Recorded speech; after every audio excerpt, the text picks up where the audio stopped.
welcome back to another edition of What's Happening Now. As always, remember to like, share, and comment on this broadcast live. It could be some information not only useful to yourself, but to someone else. Tonight's broadcast is being brought to you by Consulta. Consulta is an all-in-one platform where you are able to perform every function that you need. Designed to empower coaches, consultants, and small businesses with Consulta, you can streamline your entire business from the client management and to email marketing. All right, so tonight I got a special guest in here. I've known him for some while. I should say I've known of him for some time now, but I was finally able to meet him a few weeks back, and I got him here. So we got Dr. Brian Moore here. He is the owner, correct, Yep. of the Arsenal Combat Sports. Dr. Moore, welcome. Thank you. Thank you for having So me. tell us a little bit about what is Arsenal Combat Sports. So we are the largest combat sports mixed martial arts training facility in Northern Alabama. Okay. So we teach Brazilian Jiu-Jitsu, we teach Muay Thai kickboxing, we teach wrestling, we teach kids and adults, we teach MMA, we have pro fighters, hobbyists, everything in between. So if you're looking self-defense, whatever you're looking for, that martial arts, combat sports space, okay, we do. So tell me, how did you get started in this? I mean, that's an interesting, how did you get started doing this? So short version. I am a born and bred nerd from New Jersey who fell in love with martial arts films as a kid. I liked my martial arts books. I liked the ninja stuff when we were kids and all the American Ninja movies and Bloodsport and all that other stuff. Loved it. And so, but I was a nerd. And so I was looking to get into the martial arts as a kid as a way to kind of connect the things that I love. I also was a skinny kid, 6'3", 265, 270 now. So I'm not skinny or small, but at the time I was like tall, but I was like 125 pounds. So grew up in New Jersey and I had a mouth. Bullying is part of it. And so I got bullied. And so I was looking for a way to I better back up some of the stuff I'm talking about. So I started training martial arts from that point on, constantly evolving my relationship with the martial arts. And it kind of led me down a journey and path through multiple things, whether it's martial arts, through science, psychology, brought me down to college at Morehouse College, where I was a graduate of, and ended up bringing me to Huntsville to open up an academy that kind of incorporated all the values that I've picked up through that journey of training and learning. All right, good deal. Hey, I know we had a little bit of audio problems in the beginning, guys. Is it fixed now? I see someone said, can we fix the sound? Just let us know if it's fixed for you, okay? So talking to you a little bit backstage, you are father, husband. Mm-hmm. What do they think of this?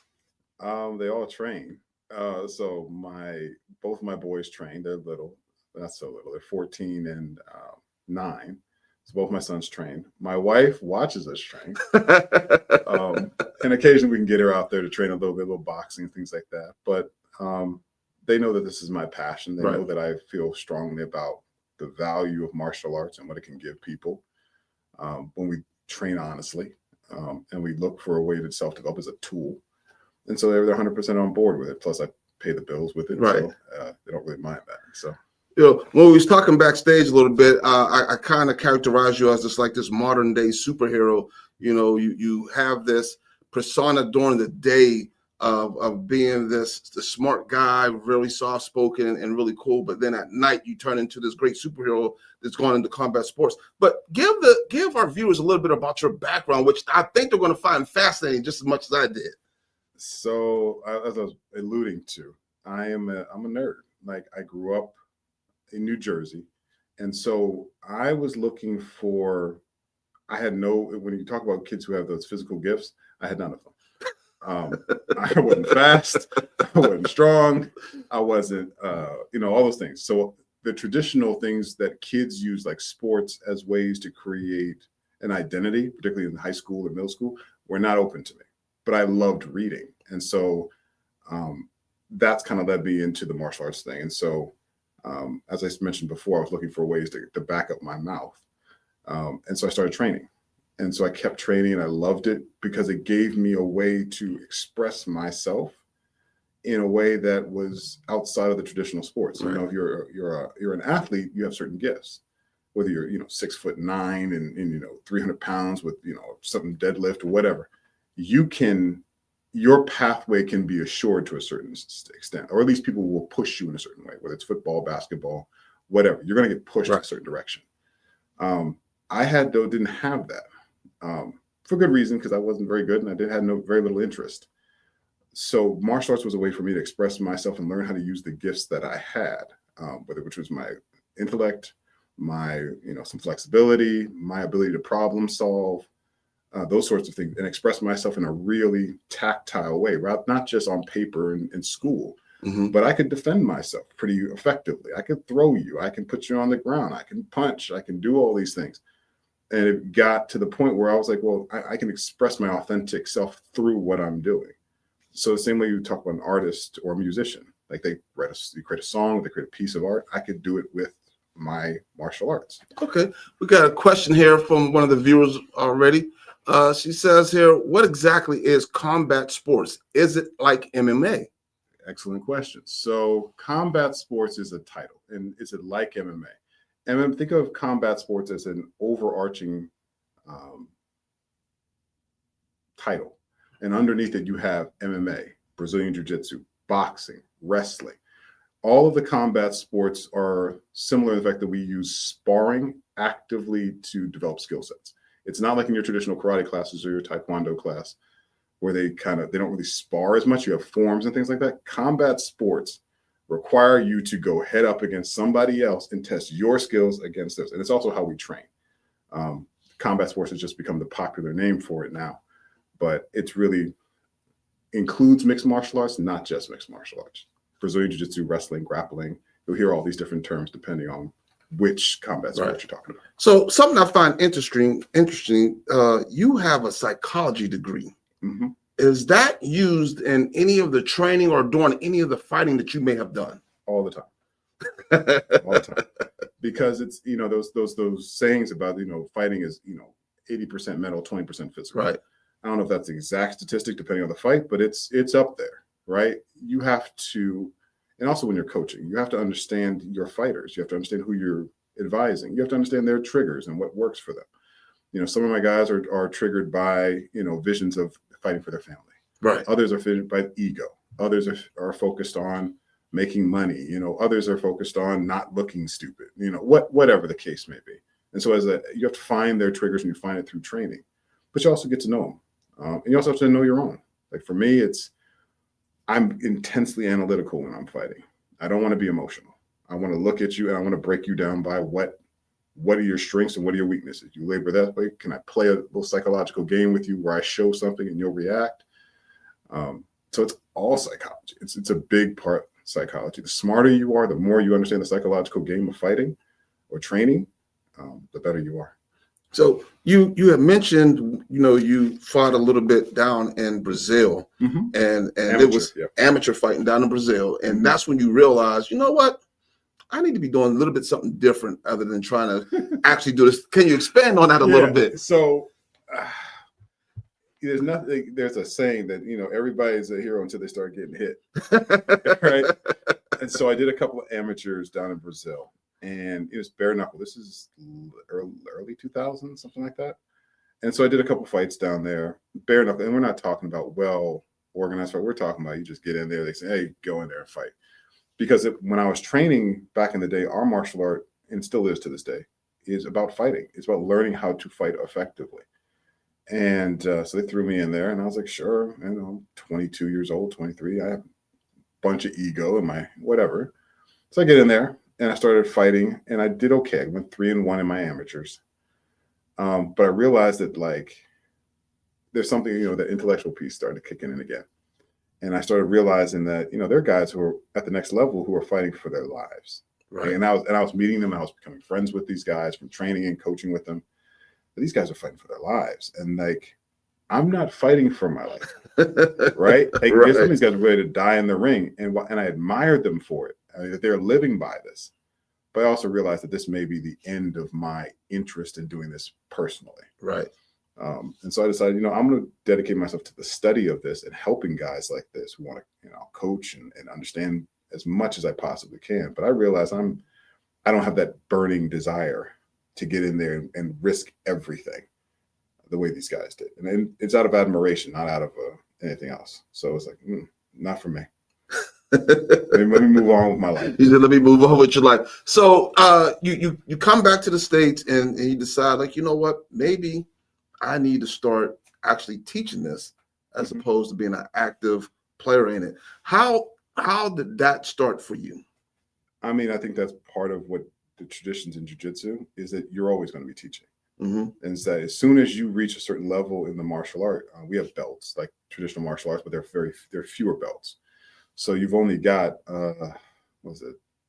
5 belts in Brazilian jiu-jitsu: white, blue, purple, brown, black. And it takes years. It's not, you're going to spend, I'd say on the average person gets their black belt in 10 to 15 years. Oh, wow. Like it's kind of old school like that. And so once you reach probably high blue, purple belt, you're teaching. You're probably teaching kids classes. You're probably teaching some teens classes. Maybe you're teaching beginners classes. And so it's part of the tradition to learn how to teach, because it helps you grow as well. And so I started doing that as soon as I reached bluish belt. And I liked it. I enjoyed teaching. I enjoy the breakdown and breaking down concepts for people and helping them figure it out and structuring it. And I like watching them, that aha moment where they kind of like, oh, I get it. And then all the byproducts of it. So I got addicted to teaching and helping people through this tool that is combat sports, or Brazilian Jiu-Jitsu, MMA. Yeah. So early on. One of the things that I love about you, Dr. Bryan, is you are a difference from our traditional fighters, because most times, when you see fighters or people training, they're always looked at as that Neanderthal, that don't know anything. But you are like hyper intelligent. You spent time working for the Navy. You have a vast background of different things you do. Can you talk to us a little bit about that? Yeah, like I said, I'm a nerd. So I took on, post coming back from Brazil, I took on just different challenges because I wanted to see, well, here's this thing with fighting that I never thought I was going to do. Like, it was not on the radar. And I've done it, and I fought, and I've won and lost. But I've achieved some measure. What else can I do? What else was in my head that I couldn't do? So one of the things was, getting a master's degree and getting a PhD in the hard sciences. And I did both. I have a dual PhD in inorganic chemistry and materials engineering that led me to work for the Navy. I have a master's degree in psychology. I've worked in the intellectual property field. I've worked in aerospace. I've been the head of research and development. I create, things like that. But when you look at the resume, and I'm not saying this to be braggadocious because I think it's a little obnoxious, but my point is, I wanted to challenge myself. I was looking for things well, that's a challenge. Let me try that. Because I've already fought. Like, what's the worst thing that's going to happen? Like, I don't make it. Like, it's not like I've already gone to a cage or a ring where somebody's going to try to knock me unconscious. Worst case scenario, they fire me. Like, what's the big deal? So I wanted to try different challenges. And so that's kind of how I ended up with the PhD and the master's degree and the experiences and working overseas and phenomenal experiences that have helped. So I want to share something with our audience a little bit, and something that you and I talked about that we thought, or at least I thought, was a big push was women's self-defense. I was thinking, much like our entrepreneurship classes, we have a lot of women who want to become entrepreneurs. Yeah. And when I saw that, I thought there was a lot of women who wanted to do self-defense. And you're saying no. Absolutely not. Absolutely. I think it sounds like a good idea when people, and this is strictly my experiences. There may be other programs maybe we just suck at. I get a lot of interest from women who want to say, hey, I want to do some self-defense, self-defense. And so we lay out a package for them. But what you find is that they're very uncomfortable with the idea of close proximity. They're very uncomfortable with the idea that this is going to be a lifelong practice. Like, you're not going to come in for 6 weeks, do this for 6 weeks, and and be done. be street ready. It's not going to happen. And I also think that there's a social contract that we have with. I think a lot of women believe that it's not necessary for them to fight because there are other social things in place. Well, maybe it's the police, maybe it's other people around that will help them resolve a situation. Right. And this is strictly my opinion. I'm not saying this is exhaustive. And so they'll be like, I can do this, or I get busy with other stuff. I've got other things that are bigger priorities. Whereas I think men, when they come in to train, we know that in our lives, at any given moment, any interaction between another male can end in a fight. Right. Now, as we age and get a little maturity, we know that there are ways to avoid it. But at the end of the day, we know that a fight is a realistic possibility in our lives. I don't think a lot of women think that same thing a lot. And so they don't prioritize women's self-defense as much. So with that, y'all do a lot of training with children. And I've noticed that on your website, you got them doing different things. What is that like? Is the discipline there at a young age? And how young do y'all teach? So we start them as young as 4. Sometimes we'll take a 3.5-year-old if. Oh, wow. Depending. But we start them in different classes with different focuses.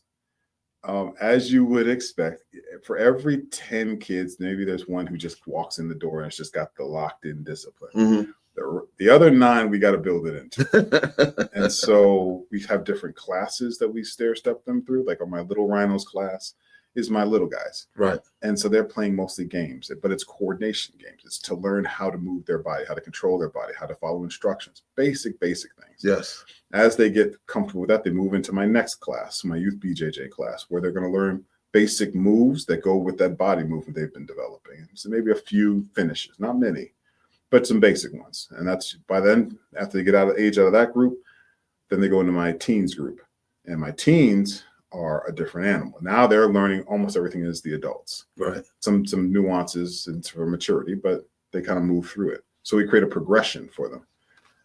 So they can start wherever they want to. And then the kids who have high potential, like who want to compete, they're on what we call our Black Rhinos competition team. Okay. And so they wear a different gi, they wear different uniforms, they compete a lot, they practice at different times, but the intensity level is much higher. It's I need to get muscle memory. I need to understand. These are higher concepts. You've chosen to do this, so my expectation level is higher. So that's kind of how we break out the kids. And it's you go as far or as high or as you want to. Have the parents talked with you and said, ever since little Johnny's been coming here, he's been a different animal when he comes on now. Oh, yeah. He's more respectful. He's helping out more. Or the totally opposite. He just thinks he's God's gift to the world, and he's got the Superman complex, and he's ready to take on these teenagers, and he's only 3 years old. No, we get a lot of the kids come in, the parents, compliment us. We've been doing this for like 6-7 years now at the academy. And we get countless. You look at our Google reviews and stuff like that. It's wall-to-wall parents, and we're happy with us. And my kids' program sells out every semester. Oh, wow. So I think I'm just about at the point where I'm gonna have to wait list again. Wow. So it's if they want to be in there, it's So we do a good job of what we do. Like everything from bullying issues to kids who want to compete. I'm really proud of what we've built as far as our kids program. That is awesome. I've always felt that if children are in some type of organized sport, that they become a little bit more disciplined because they're watching the other ones. And as like you said, that one who's razor focused, they see what they're doing and go, "Oh man, he's doing. Let me do the same thing."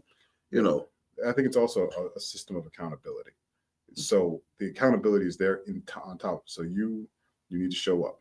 Right? If you're late, and everybody else, if you don't have your uniform, well, guess what? Everybody's doing push-ups. Right. Everybody's doing sit-ups. There's accountability there. There is. You don't want to be the one who's not towing the line. But it's still a martial art, so it's respectful. You have to share your uniform. You have to keep it clean. When their uniforms come in dirty, because they're kids, right? I don't hold the parent accountable. I hold the kid. Right. So it's like, where is your belt? Well, my mom did. No. Who's in class? You. Yes, sir. So who needs to bring their belt? I do. Okay. And so I go after the kid, because what I don't need is. I don't need part of the development process. I need kids to learn accountability as soon as possible. Yeah. I agree with you. So I little things like that. So I think it's that combined with the community aspect of the sport and the martial art is what gives us those outcomes. So with the accountability piece, what is your take on participation trophy? I can't stand them. I think they're useless. Yeah. There's no point. I think acknowledgement of effort is always important. Like kids contribute and they go out there and they do it, it doesn't work out, that's fine. But the fact that you want to award them for participating, what aspect of life is that reflected? Right. Like in what world do you get to, I showed up at work and did nothing, but Right. I get a raise? Absolutely not.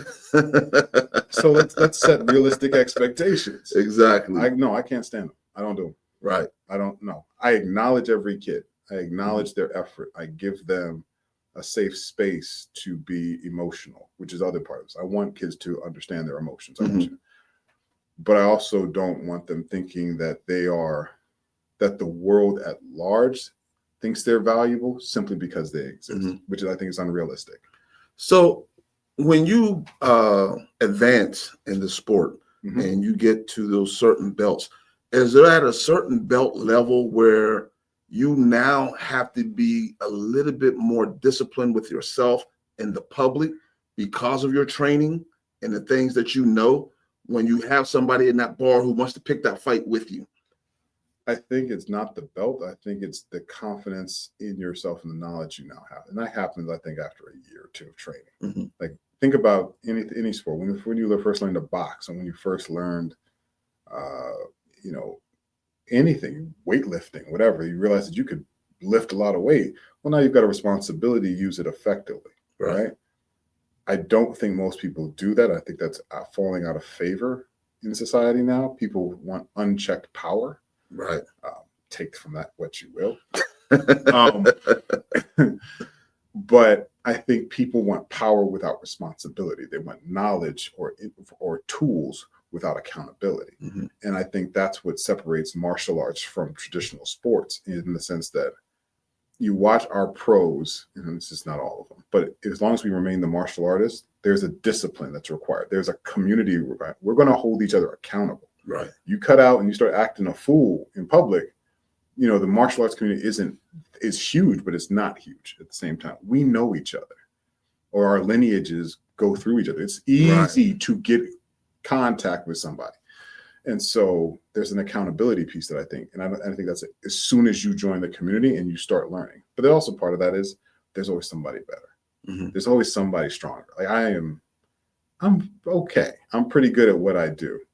My instructor can still house me anytime he feels like it. I just saw him in DC a couple of weeks ago, and he can still murder me. He's 53 years old, 52 years old. Oh, wow. And he can still just, it's annoying, but I love it because it shows me and that there's still so much more. Right. But I think that's where the accountability comes in, and to be humble in what you're doing. You said something earlier, and I didn't even notice myself. I didn't know this. When you decide to do something like this, it becomes a lifelong commitment. It's not like you said, 4 weeks, class is over type deal thing. No, this is ongoing. Oh yeah. Like you're not, if you want to be proficient at like anything, you have to put the time in. The 10,000 hours was a popular saying, but it's not wrong. And that's, it says, what is that, breaks down about 5 years of focused training. But the things always are evolving and skills are perishable, right? We all used to be able to be more flexible when we were younger and do all kinds of things. Oh, yeah. That's not so much the case now, right? I remember that. Yeah. Right. So I think it's the same thing. It's skills are perishable. But also what keeps you in it is the love of what you're doing, the constant evolving, the constant growth, personal growth, whether that's moving from competitor or learning for yourself to learning for other people, to teaching, to writing books, to whatever it is you're doing. Our roles change as we age, and that's part of it. We're supposed to change. And each change brings a new opportunity, a new challenge. And I think that's one of the benefits of the martial arts as a lifestyle. Jiu-jitsu is a lifestyle. MMA is a lifestyle. It's always changing. Have you guys been asked to travel to train Oh Wow. yeah, like we've gone all over the place. Like I've got fighters who fought all over the country. Like we had guys fighting in Ohio, Kentucky, Florida, Georgia, all that kind of stuff in my MMA program. Right. I've competed, as I mentioned, in Brazil. I've competed in Europe. I've competed all over the country because we have tournaments all over the place. One of my instructors is in DC, so we go up to DC on a fairly regular basis to go train with them and our sister schools and stuff. So we're all over the place. Oh wow, that's amazing. That is amazing. Where do you see the future for Arsenal Combat Sports going forward? I want it to continue to be a center for people to feel like they can come learn in a safe space. I think times are getting real interesting. And I think having safe spaces to train, regardless of your walk of life, if you come with good intentions, it is my personal mission to make sure that Arsenal is still around for whoever needs it, and expand it. You know, I mean, if we get the opportunity to bring it to other places and I think it'll work, that's fine. But it's not necessarily essential for me. It's how do I solidify what we've built here, and then let life sort of the same way. What's the next challenge? So, quick question, and I know we're getting close to our time here. Yeah. You said that, you were a nerd, but Still you am. was fat, still am a nerd, still am. are a nerd, right? Yeah. Can you pinpoint who Arsenal Combat Sports is for? Me. You? Me. It's the school that I wanted when I was a kid. Right. I made it for me. So Okay. I hate to say it like that, because I wanted a place to feel safe. Yeah. Right. I wanted to place, because let's be honest, like you can, as a kid, especially as a black kid, a black boy, there are certain archetypes that we're kind of pigeonholed in, whether good or bad. Right. And so when you don't fit those norms, it's hard to figure out where you belong.